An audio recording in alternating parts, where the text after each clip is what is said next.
So this is the academic center. Student athletes come in through here. Obviously, everyone will have a slide card right here where they check in. It's monitored. We've hired 6 students that are working here as monitors. Open about 70 hours a week.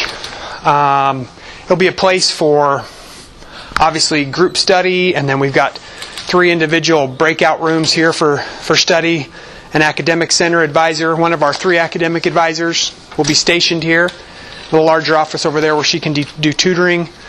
And then the large conference room here in the back. The total square footage is almost 5,000 square feet. You have 2 bathrooms around the back. $2.5 million, all privately funded.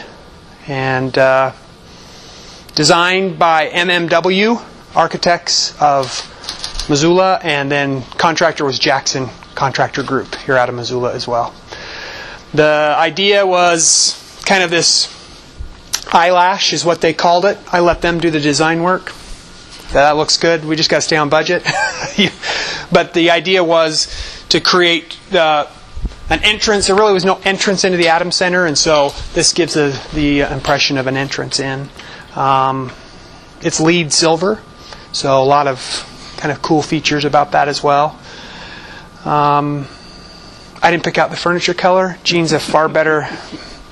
Jean's right over there in the corner too. If you want to talk to Jean, because this falls under her area here. So, what's the reception been so far from the athletes? It's been wow. This is great, especially compared to what we had in the past. Could you contrast a little bit what they had before to what they have now? Well, it was more like what we were down in the basement. I mean, literally, not a dirt floor, but it was probably about the size of this conference room that we'll go into back here. That was the entire size of it, and it was right next to the football locker room, so it didn't smell very good. A lot of traffic. I compared it kind of like putting your bathroom smack dab in the middle of the kitchen. They just don't match. And it just wasn't conducive to learning and conducive to teaching. So part of the challenge that we certainly have with the academic requirements for student athletes are much greater than what the regular student has to deal with. They've got to stay on pace to graduate. They can't change their majors once they get going because of NCAA regulations. They've got to progress towards a degree, 20%, 40%, 60%, 80%. We need to retain them. We need to have them graduate. We need to have them be successful.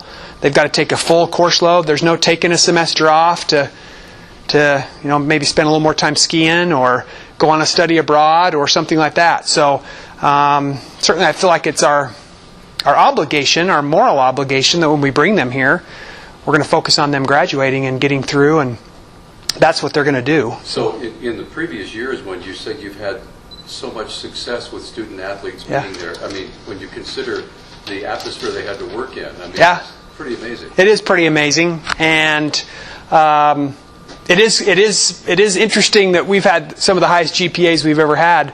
Well, we did have the highest we had last semester, and we didn't have a facility like this, so we're hopeful that goes up. But really the idea is just academic excellence and making sure that we're providing them facilities that are more conducive to learning than a small room in the basement that's next to the locker room and the equipment room.